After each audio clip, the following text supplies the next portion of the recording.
अस्सलाम वालेकुम, मैं शाहिद हुसैन हूँ, उमर इनाम साहब मेरे साथ मौजूद है, काफ़ी दिनों बाद आज मैंने इनको ज़हमत दी है। बहुत अहम इश्यूज़ हैं उन पे तो मैं बाद में बात करूँगा। सबसे पहले उमर साहब जिस तरह हम कराची में कोई खबर गलत हो जाए या किसी खबर से ये तासुर मिल रहा है कि कोई रिपोर्टर, कोई सहाफ़ी किसी सियासी जमात को निशाना बना रहा है या किसी भी एक अहम ओहदे पर जो फ़ायज़ होता है, उसको अगर निशाना बना रहा होता है, खबर से अगर कभी तासुर मिलता है, तो उसको सहाफ़ी दोस्त समझाते हैं कि यार ये तुम्हारी लाइन जो है ख़राब हो रही है, रसीदी कर लो। खबर तक रहो।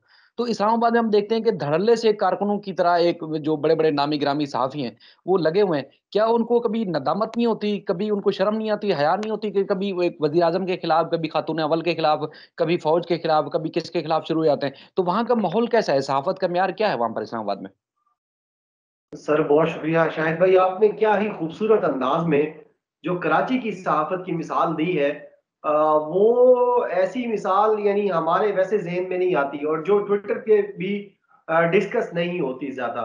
बिल्कुल आपने ठीक कहा, चूंकि कराची सहाफत का बाप है पाकिस्तान में।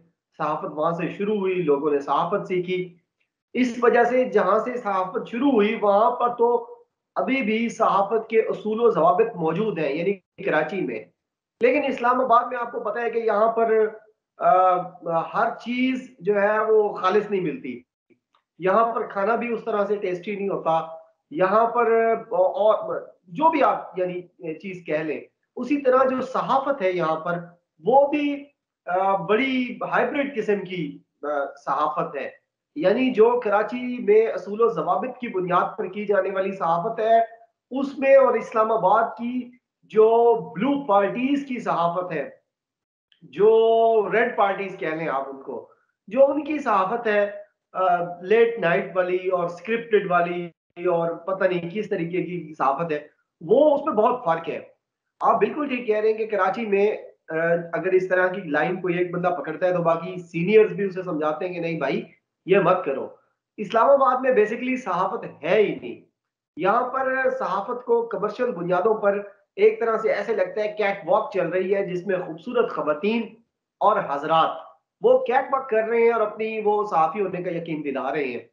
इस्लामाबाद में सर ऐसी कोई असूल जवाबित नहीं है, कोई एथिक्स नहीं है, कोई शर्म हया गैरत नहीं है। और यहाँ पर आपने देख लिया, ट्विटर गवाह है कि अगर कोई इस तरह की बंदी या बंदा गलती करता है तो उसको बजाय समझाने के उल्टा उसको थपकी दी जाती है कि भाईजान आप बिल्कुल ठीक कर रहे हैं, we stay with you, stay strong. और इस तरह की जो है ना उसे थपकियां दी जाती हैं। यही वजह है कि इन्हीं थपकियों की वजह से आज इस्लामाबाद की सहाफत इस मकाम पर पहुंच चुकी है, जो कि हम देख रहे हैं कि वजीर आजम इमरान खान साहब के बारे में इंतहाई गलत जबान इस्तेमाल की गई।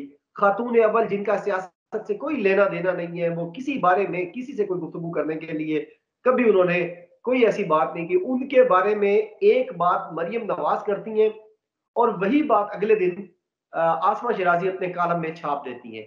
अब बजाय इसके कि उनको कोई शर्म दिलाई जाती, कोई आईना दिखाया जाता, जैसे मैं देख रहा था मुबशिर जैदी ने थोड़ा सा उनको आईना दिखाने की कोशिश की, अमीर अब्बास साहब ने कोशिश की कि उनको बताए।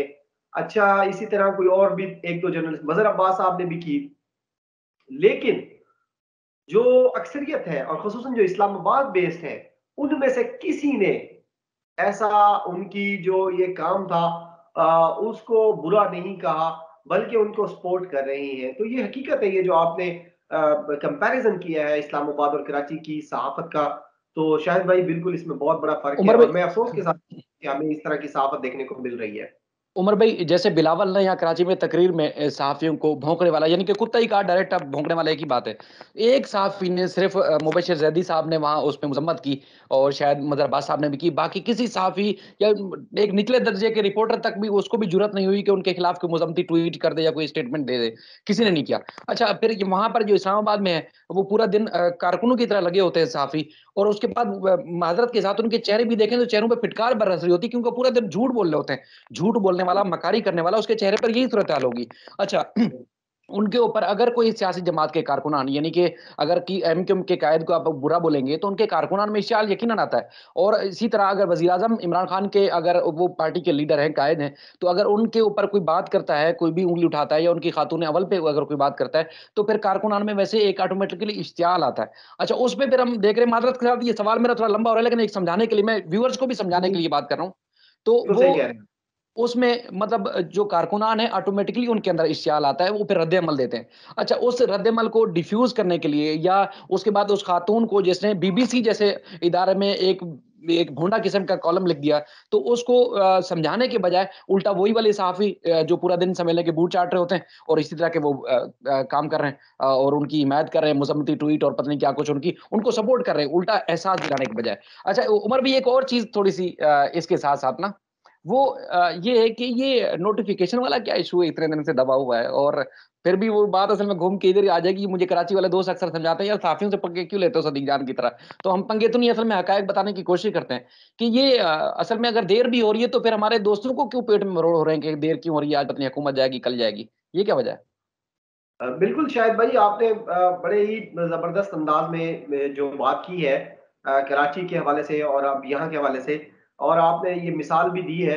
यही बात मैं कर रहा था कि किस तरीके से पहले जानबूझकर इमरान खान को हिट किया जाता है, उनकी पर्सनल लाइफ को हिट किया जाता है और फिर खातून अव्वल को हिट किया जाता है और जब जवाब आना है, यानी ये आपने बड़ी ही खूबसूरत अंदाज में बताया कि अगर अल्ताफ हुसैन को गाली देंगे तो एमक्यूएम वाले बोलेंगे अगर बेनज़ीर भुट्टो के बारे में कोई बात की जाएगी तो पीपल्स पार्टी वाले बोलेंगे। अगर नवाज शरीफ को कोई बंदा गाली देगा तो ज़ाहिर है नून लीग वाले बोलेंगे अबू मनी नाम उठ के नवाज शरीफ को गालियाँ देना शुरू कर दे। और जब नून लीग वाले मुझे आके जवाब दें, तो मैं ये जी ढंढोरा पीटना शुरू कर दूँ कि पाकिस्तान में आज़ादी-ए-सहाफ़त है ही नहीं और देखें जी किस तरह मेरी जो है ना वो कैरेक्टर असैसिनेशन कर रहे हैं। ये ढकोसला है, ड्रामेबाज़ी है, बदतमीज़ी है, ग़िलाज़त है। सब कुछ कहा जा सकता है, ये सहाफ़त नहीं है शायद हुसैन साहब। ये जो यहाँ आसमा शिराज़ी ने किया है कि वो सुइयाँ चुभोना और इस तरह की गुफ्तगू करके उन्होंने मेलाइन किया खातून अव्वल को, फर्स्ट लेडी को और अब जब उनको जवाब मिलता है तो वो ढिंढोरा पीटना शुरू कर देते हैं और आज़ादी सहाफ़त का रोना शुरू कर देते हैं। तो ये ड्रामेबाज़ी है। दूसरा जो आपका सवाल है कि नोटिफ़िकेशन क्यों डिले हो रहा है? सर इसके ऊपर बड़ी तशवीश है। इस्लामाबाद में जितने भी सहाफ़ी हैं, उनमें से किसी को भी इसके बारे में कन्फर्म इत्तलात अभी तक नहीं है। सारे चेम-गोइयाँ कर रहे हैं, सारे अपने-अपने अंदाज़े लगा रहे हैं, अपने-अपने सोर्सेज़ के घोड़े दौड़ाकर अंदाज़े लगाने की कोशिश कर रहे हैं, लेकिन किसी को कन्फर्म खबर नहीं है। लेकिन मैं इतना ज़रूर कहना चाहता हूँ कि ये जो डिले हो रहा है, ये मुझे अच्छा शगुन नहीं लग रहा पाकिस्तानी सियासत के लिए।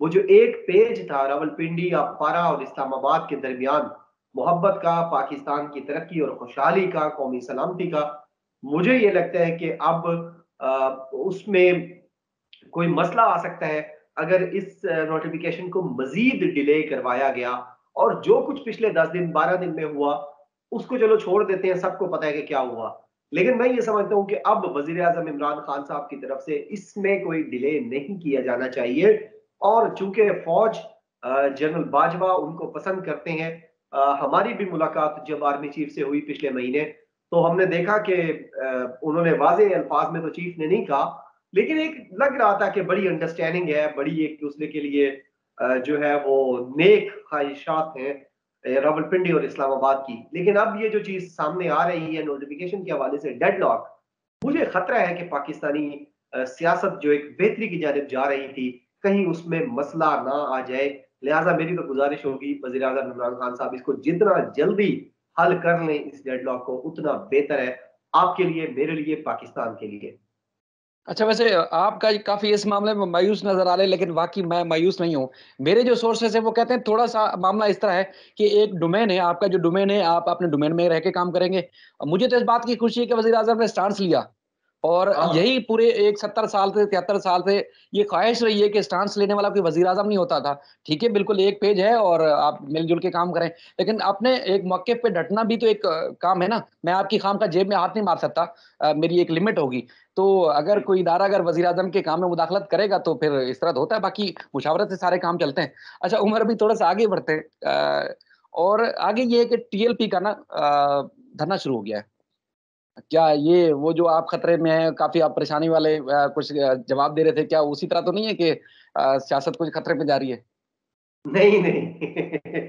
शायद भाई इनका आपस में लिंक नहीं है, आप भी बाखबर हैं। वो असल इस में हद टी तक आगे टीएलपी नहीं वाले जाते।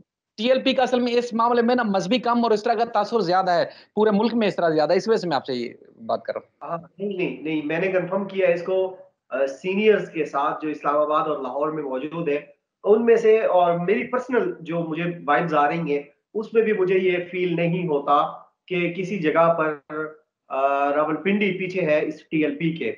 ये मुझे पर्सनल एक उनका लग रहा है कि उनके पास अच्छी तादाद में लोग आ गए थे 12 रबीउल अव्वल को और जैसे ही उनके पास लोग आए तो उन्होंने कहा कि जी, अच्छा मौका है, लोगों को बिठाते हैं और साद रिज़वी की रिहाई के लिए धरना दे देते हैं। तो इसमें वो पीछे नहीं है और आपकी बात में जो आपने अभी दोबारा कमेंट किया वो बड़ा अच्छा है। ये तो इस हद तक तो मैं खुश हूँ कि वज़ीर-ए-आज़म इमरान खान साहब ने कोशिश की है कि जो उनकी डोमेन्स हैं उनको बताई जाएँ, जो अपनी डोमेन्स हैं वो कैटर की जाएँ, अपने पास रखी जाएँ। मैं वही कह रहा हूँ कि पिछले 12 दिन में जो हुआ सो हुआ, कोई मसला नहीं है। लेकिन सर अब इसको मैं ये समझता हूँ कि ज़्यादा डिले नहीं करना चाहिए। जो हमारा बॉर्डर पे खड़ा हुआ बंदा है, उसके लिए बड़ी अहम ये अपॉइंटमेंट है डीजीआईएसआई की और हमारे हर फौजी के लिए बड़ी इंपॉर्टेंट है। तो मैं ये समझता हूँ कि इसको अब इस सूरत में हल कर लेना चाहिए, लेकिन टीएलपी के पीछे वो नहीं है। अच्छा वैसे पीछे वाले लोग जो है ना जैसे बहुत ज़्यादा पीछे वाले लोग उनसे जैसे हमारी गुफ्तगू होती है, गपशप होती है तो वो कहते हैं यार वो घबराने वाली गल ही नहीं है। मौजा मनाओ मौजा, टेंशन नहीं है। मतलब ना हुकूमत को परेशानी है, ना वैसे इदारों को लेकिन ये है कि शायद आप ट्वीट्स ज़्यादा देखते हैं वहाँ इस्लामाबाद में जो जादू टोने की पैदावार सहाफ़ी हैं शायद उनसे आप मेरे ख़्याल में मुतासिर हो गए। ऐसा नहीं है लेकिन आप हिम्मत ना हारें, डटे रहें और इंशाअल्लाह जीत इस पाकिस्तान की होगी और हमारे इदारों की होगी। उमर भाई अपना आपने कीमती वक़्त दिया उसके लिए बहुत शुक्रिया। वैसे आज लेटर मूड में गुफ्तगू करनी थी इसलिए आपको मैंने ज़हमत दी और बड़ा अच्छा लगा कि सारा ये सेटअप हुआ और हमेशा बहुत आप आपने अपना टाइम दिया उसके लिए बहुत-बहुत शुक्रिया। अपना ख़्याल रखिएगा। अल्लाह हाफ़िज़। अल्लाह हाफ़िज़।